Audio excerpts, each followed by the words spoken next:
រ៉ាយអោស្រស់ឆោមឆាយឲ្យបងសូមរំចិត្តមើលគូខាងនោះស្រស់វមិត្តឲ្យបងសូមរំចិត្តគូសង្សារតាមកគីដកមីក្បែរវត្តបងនាំទៅថតអូនទៅមិនទៅមិនទៅទេបងអានិនអូនផងនៅស្រងប្រានក្រៃសអើយសសំចង់កេះមូលខ្លំសំអើយនឹងបង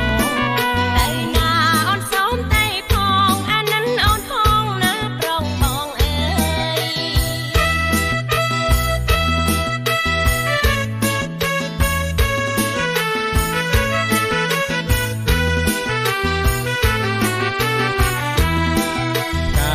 ើយអើយផ្កាសារាយអោស្រស់ឆោមឆាយឲ្យបងសូមរំចិត្តមើលគូខាងនោះស្រស់វមិត្តឲ្យបងសូមរំចិត្តគូសង្សារ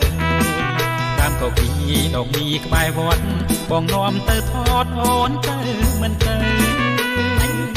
មិនទៅទេបងអានិនអូនផងនៅស្រងប្រានក្រៃសអើយសសំចង់កេះមូលខ្លំសំអើយនឹងបង